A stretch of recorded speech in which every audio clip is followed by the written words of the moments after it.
Hi there, LEGO fans and library lovers. It's me, Blair Archer, welcoming you back into the Brix LEGO studio today for some more educational and exciting exploration in LEGO elements and techniques. Let's take a look inside the LEGO Idea Set and see what we're going to be making today.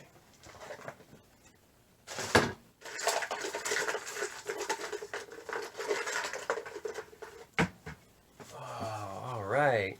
Trees!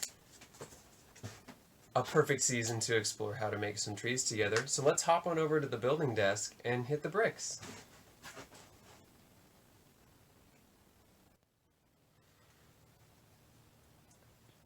Alright, let's start today off by learning how to build a fall icon.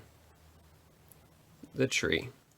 And not just any tree, but a tree with some fall themed leaves.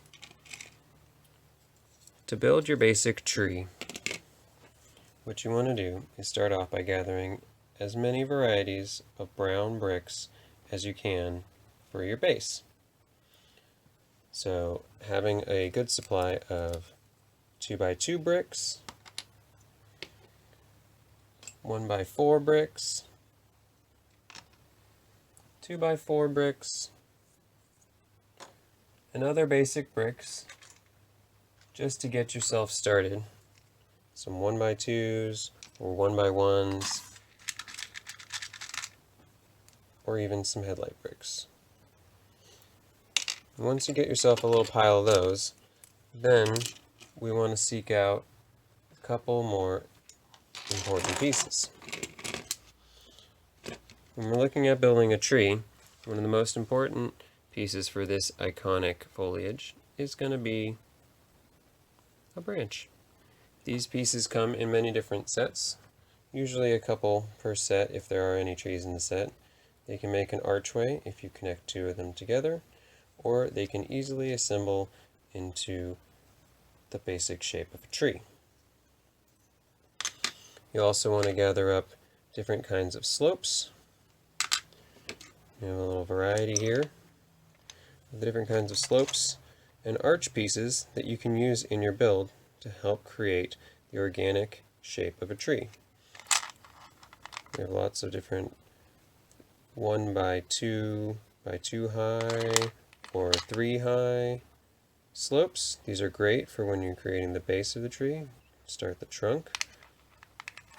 There are even some shapes like this that are the reverse of these branch shapes.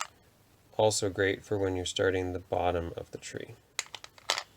And then if you're building a large tree, you can even use some of the larger arches, medium arches, or small arches to help bring your branches out to further reaches. Let's take a look at how the assembly starts off. The first thing to do is find yourself a nice flat place to build on. Once you have your flat surface, a base plate, a large one like this, or even a small one, you can pop that down and begin construction of your trunk.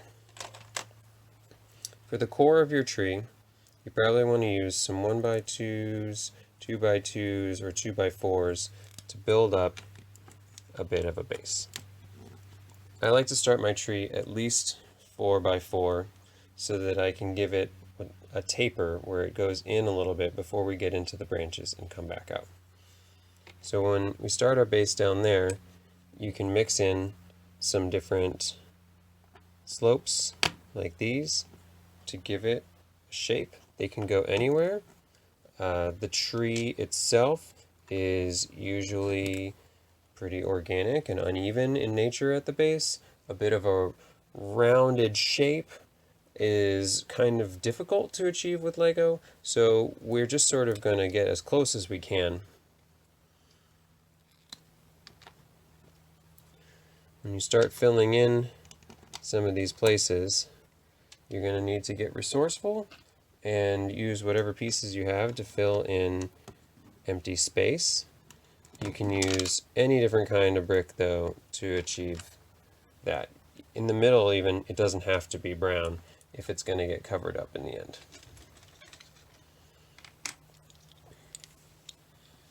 If we jump ahead, you can end up building trees really big or really thin and simple. You can go straight up out of the ground with a few 2-wide bricks like this and create an easy small tree, or you can really go all out and create all different kinds of shapes using our different slopes and plates and bricks to make a really large tree trunk that you can pop in there.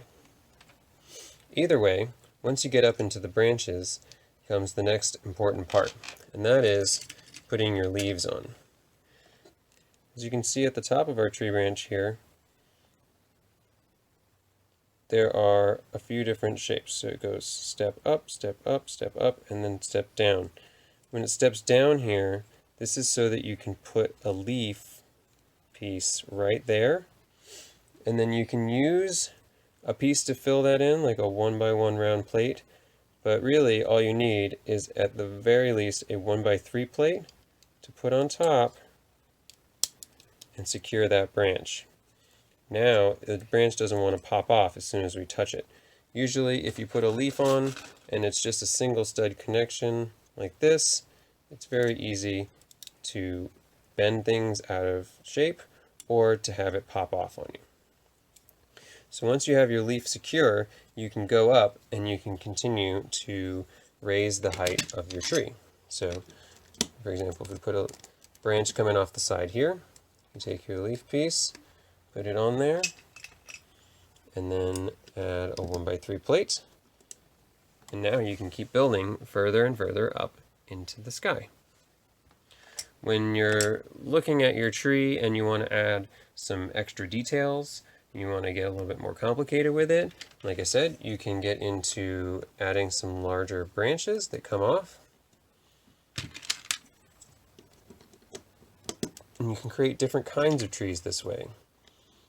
So if I had a lot of branches that came off like this, and then I wanted to add leaves out on the edges, we could do them on the bottom, or we can have them coming off of these branches here with other thin plates so that you can really expand out and give a lot of shape to the bough of your tree. You can also add different details to your tree outside of just your shapes, right? We can give it some textures and things too. So if we have things like these headlight bricks and we add those in along our trunk, if you have something that faces out sideways like this, it's great because then you can use it to add an additional element to your tree.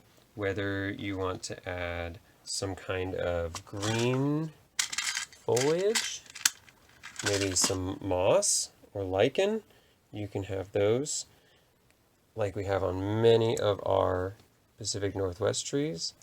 Stick straight to the side of your tree and start to give it a little bit more life. You can do the same around the base. If you're having some stuff growing around your base, you can add things that look like stones. You can add little plants amongst them. And not only do these things really enhance the look of our environment and make it seem more realistic, but they can also help cover up and hide some of the blockiness of the tree that comes from Lego by nature. So to make Lego look more like nature, we want to try and hide or round out some of these hard edges which nature typically doesn't have by using these little details to make it more realistic. It also detracts your eye away from things that make it look more Lego-like and really helps it feel like it's alive and part of a real world here.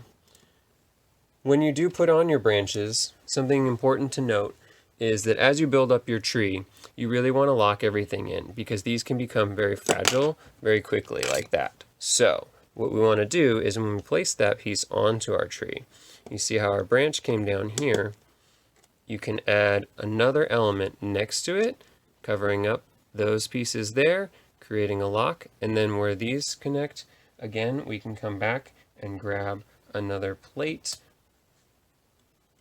and pop it on top. And now this branch is secure so that it doesn't want to pop off. You want to do this as you build your tree up so that when you get to the top, you don't have little branches falling off all over the place and really frustrating you as you're trying to finish up your tree. So the more that you can place elements, whether it's a simple little 1x1 plate next to your piece like this that you then cover up, or whether it's using bricks to lock pieces in, you really want to make sure that you're coming through and sandwiching those bricks in so that they don't pop off on you as you go to finish your tree. And for more advanced building, I wanted to touch on a couple of other techniques that we can use to really enhance the look of our tree. As you can see, I've added a few more branches and fleshed them out with some more leaves here. If you wanted to add a new direction to any of your branches, you could incorporate some hinges with this simple clip hinge here. You can pop it on any branch and add leaves. And then you can give your tree a new shape to each branch. So if you wanted to sag down more like a willow or a really heavy tree, you could have it tilting down like that. Or you could use it to give a more extreme upward angle to a branch as well.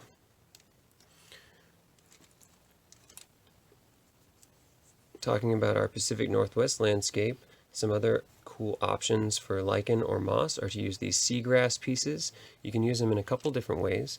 You can add a Technic half pin to a cylinder and then pop it on the end and apply that underneath any element on your tree that has a bottom hole. And you can also use the end, which has a bar connection, and pop it into the bottom hole of any of your leaves directly and have moss that just hangs from the tip of one of these leaf elements. You can also use some 1x1 cheese slopes in order to smooth out some of your transitions between blockier elements.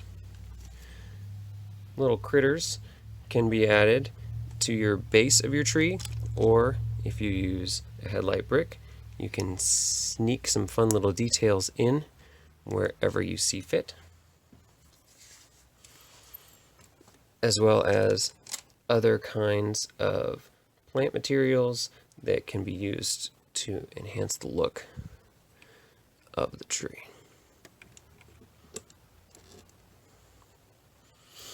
Since we're talking about fall, you can also do some really easy things to help improve the realism of your fall tree, like adding some leaves on the ground. So if you simply gather up some 1x1 elements and loosely place them around the base of your tree, especially at odd angles, right? So if we don't use the right angles that we normally align our Lego up at, it can make it look like they've fallen more naturally to the ground.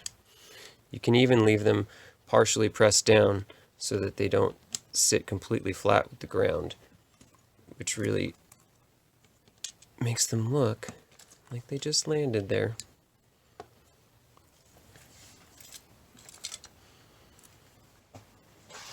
Awesome! Well, I hope our exploration in how to build your own Lego trees leaves you feeling very confident in building some for yourself.